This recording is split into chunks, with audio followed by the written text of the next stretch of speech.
Tonight, several developing stories as we come on the air. The dangerous air quality concerns in parts of the U.S. as dozens of wildfires burn out of control in Canada. The tariff trade war, why the European Union and China are now pushing back, and the new travel warning from the CDC about the measles.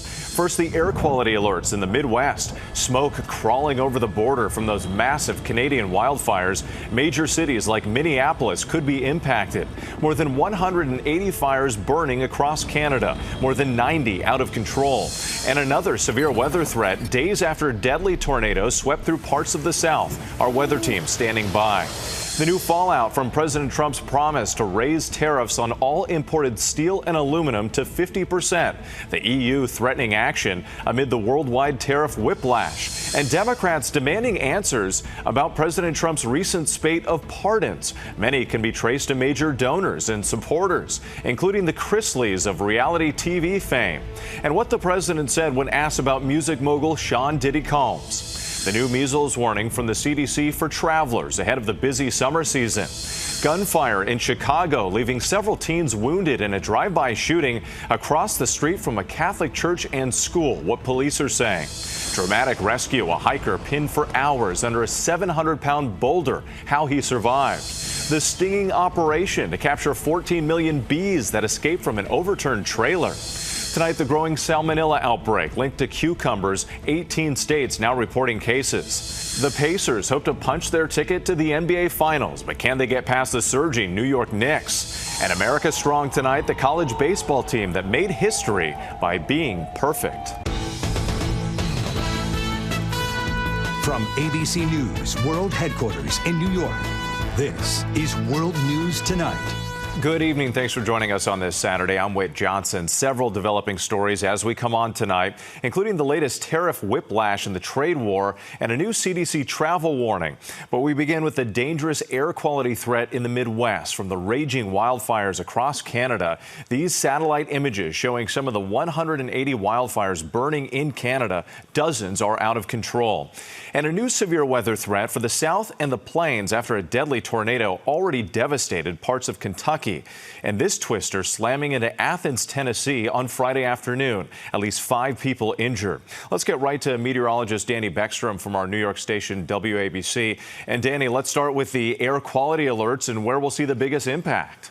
With massive amounts of smoke from Canadian wildfires continue to spill south into the upper Midwest this weekend. Today, the worst of the smoke over the Dakotas into Minnesota, where an air quality alert is still in effect for sensitive groups. Tomorrow, another plume of smoke pushes south, focusing from Minnesota to Missouri. We're also watching a new severe weather threat in the southern plains. Tonight, much of Oklahoma in the bullseye with strong storms unfolding into the night. Tomorrow, the threat shifts south into Texas with damaging wind, large hail, and isolated tornadoes possible. The system that brought the severe weather to the East Coast slowly clearing out. Scattered showers and storms move through the Northeast tonight, but big changes are on the way. After a long stretch of unsettled weather, the heat in the West finally makes its way east next week. Whit? All right, Dani, thank you. Now to the latest in the trade war. The European Union preparing countermeasures after President Trump doubled tariffs on steel imports to 50%. An EU spokesperson saying the president's move, quote, adds further uncertainty to the global economy and increases costs. And tonight, tensions escalating again with China. Here's ABC's senior White House correspondent, Selina Wang. Tonight, global backlash after President Trump vows to double tariffs on foreign steel during a rally at a steel mill in Pittsburgh. We're bringing it up from 25%. We're doubling it to 50%. That means that nobody's going to be able to steal your industry. The European Commission reportedly slamming the move, saying they strongly regret the increase because it undermines ongoing efforts to negotiate a trade deal, warning of countermeasures. The United Steelworkers Union in Canada blasted the tariffs as a direct attack on Canadian jobs, saying it would completely shut us out of the U.S. market and called for an immediate and forceful response from the Canadian government. These new tariff promises come after a week of legal back and forth. On Wednesday, the U.S. Court of International Trade brought the trade war to a screeching halt, ruling Trump had exceeded his presidential powers because only Congress can levy tariffs. But a day later, another reversal, at least for now, when an appeals court ruled the tariffs could continue as the appeals process plays out. All of this amid escalating tensions with China, which Trump initially tariffed at a staggering 145% before the two countries struck a deal to lower levies during trade talks. The administration now acknowledging talks have stalled. The path forward, unclear.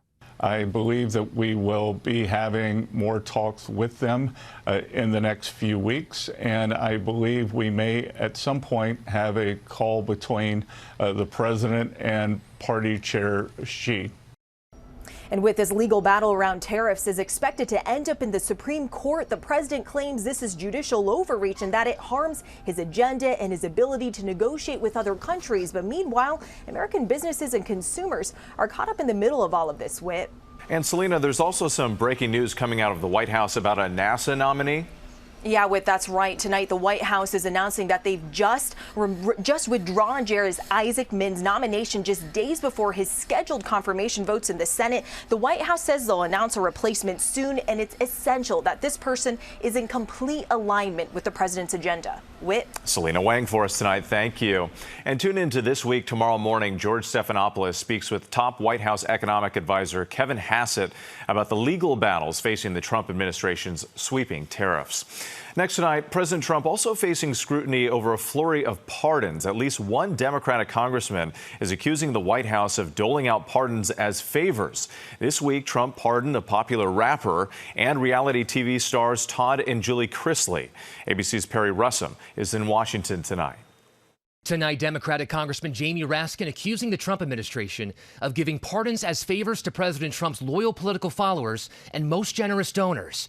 In a letter to pardon attorney Ed Martin, Raskin says he wants to know the formal criteria and process of evaluating pardon applications. Raskin says those criteria appear to include showing absolute personal and political loyalty to President Trump. The congressman pointing to the pardons and commutations given to January 6 defendants, many of them convicted of perpetrating violence against law enforcement during the Capitol riot. And Julie and Todd Chrisley, reality TV personalities who served 2.5 years in federal prison after being convicted of bank fraud and tax evasion. Thank God for a president like Donald J. Trump. The couple's daughter, Savannah, fiercely lobbying for her parents at the Republican National Convention last year.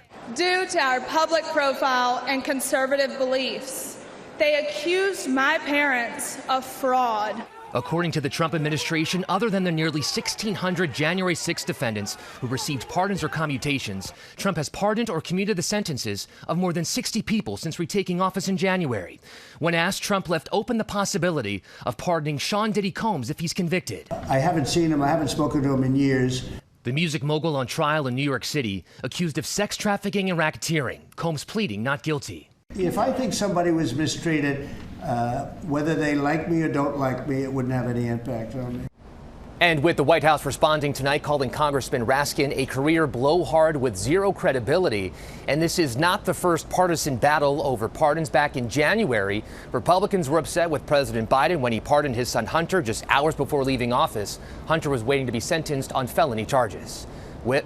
Perry Russom, thank you.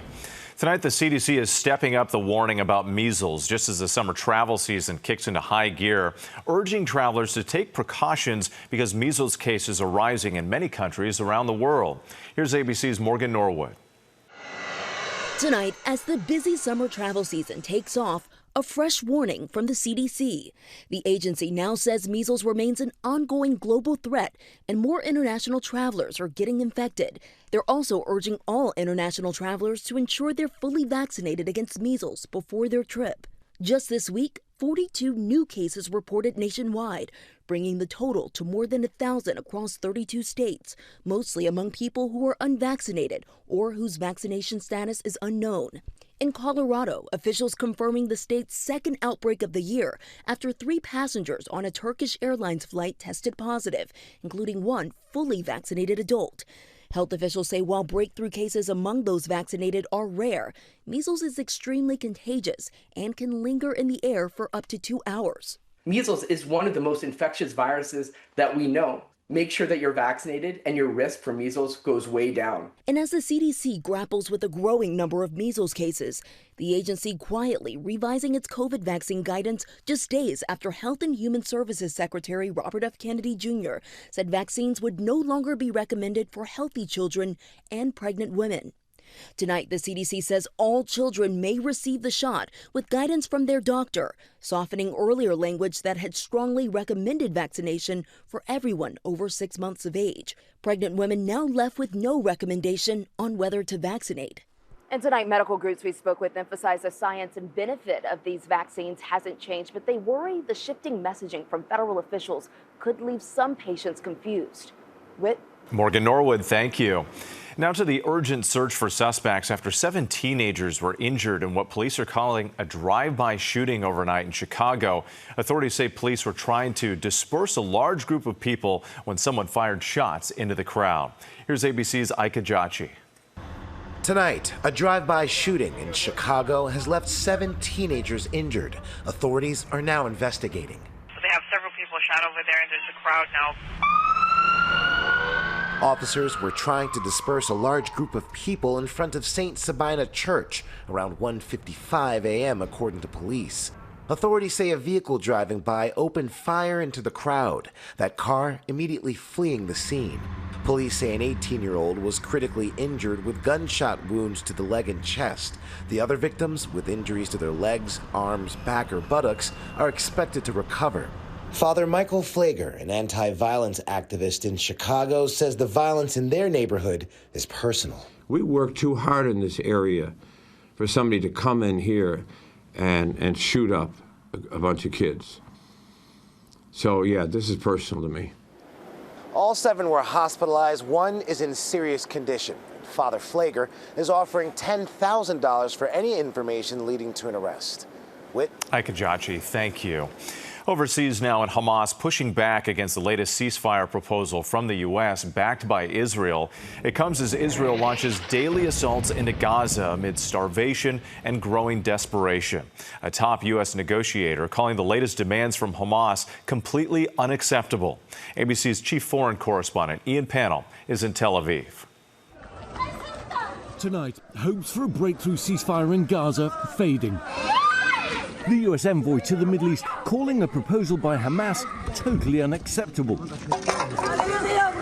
The militants pushing back against a ceasefire and hostage deal first proposed by President Trump and backed by Israel.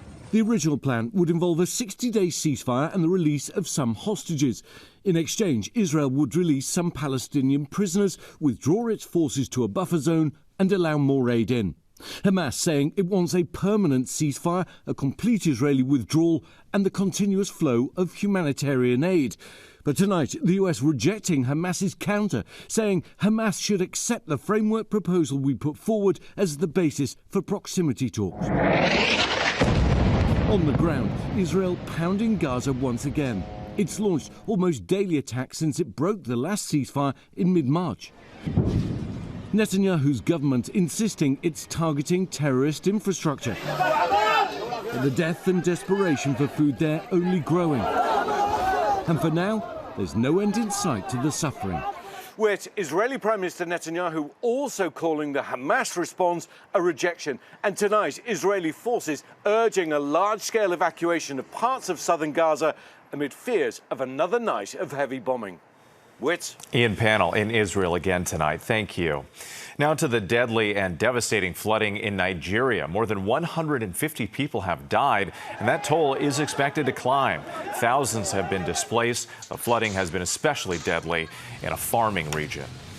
Back here in the U.S., in a dramatic rescue of a hiker trapped for 3 hours under a 700-pound boulder in Alaska. His wife, a former state trooper, helping to save his life. Here's ABC's Melissa Adan. Tonight, a terrifying ordeal after a 61-year-old hiker was trapped under a 700-pound boulder for 3 hours. Cal Morris was hiking near a glacier south of Anchorage with his wife over Memorial Day weekend when suddenly the rocky terrain slid out from under him. I ended up face down in the water, and the boulder that pinned me rolled down and rolled on top of me. There was space to keep me from being just completely crushed flat. His wife, Jo Roop, a retired Alaska state trooper, holding her husband's head above the rising glacial waters, then rushing to get cell signal to call for help. Somehow I've got to figure out the best way to save his life. The Seward Fire Department and a private helicopter company jumping in to save Morris. Crews using airbags, ropes, and brute force to lift the boulder off Morris. It took everybody and God to save him. Whit Morris was found face down on that creek, hypothermic and in and out of consciousness. However, he is expected to make a full recovery. Whit. Wow, what a story. Melissa, thank you. Now to the NBA playoffs and the big battle tonight. The Indiana Pacers fighting to punch their ticket to the finals. Ryan Field from our New York station WABC joins us from Indianapolis. And Ryan, it's win or go home for the Knicks. Whit, this is the proverbial calm before the storm here at Gainbridge Fieldhouse in what will surely be the biggest game of the season for both of these teams. Make no mistake about that. The Knicks needing a win tonight to force a Game 7 back in New York Monday night, and that's a proposition the Pacers want no part of. That you can be sure of.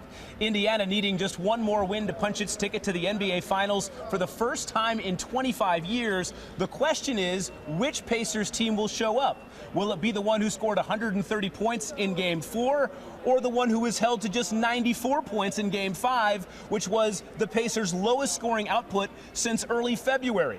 For the Knicks, it's simple. They need to limit turnovers and get big games from Jalen Brunson and Karl Anthony Towns. That's been their recipe for success in these playoffs, as they're looking to become just the 5th team in NBA history to win a series this late in the postseason after trailing 3 games to 1. We're expecting this to be the best game of the series, and we do know this much. The winner will face the Oklahoma City Thunder in Game 1 of the NBA Finals Thursday night right here on ABC. Whit. That's all on the line tonight. We'll be watching. Ryan, thank you.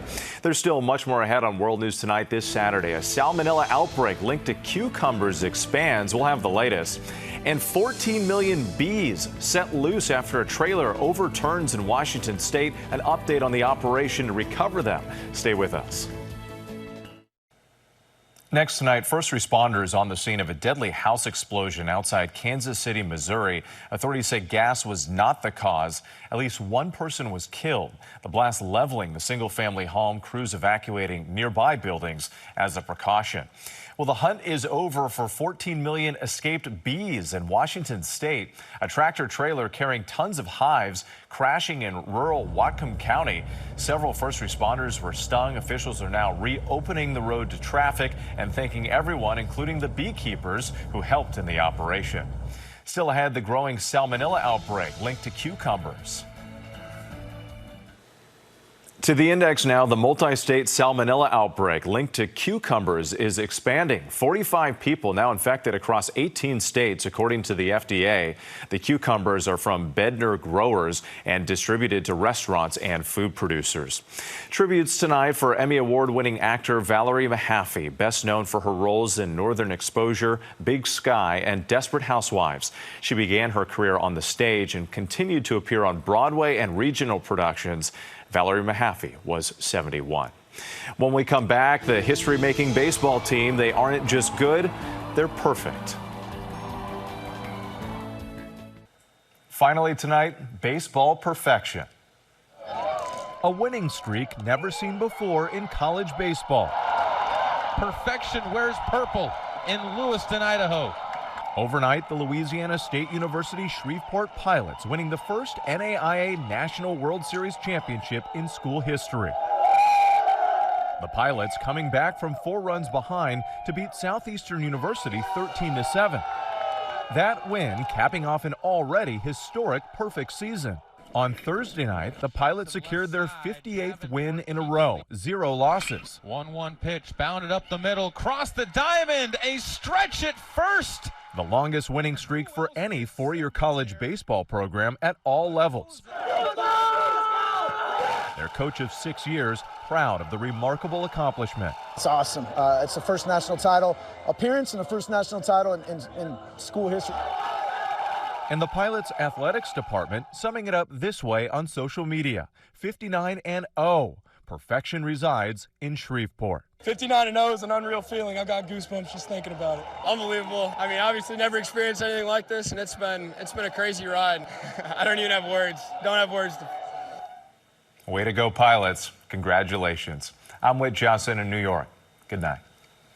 Thank you for making World News Tonight with David Muir, America's most watched newscast.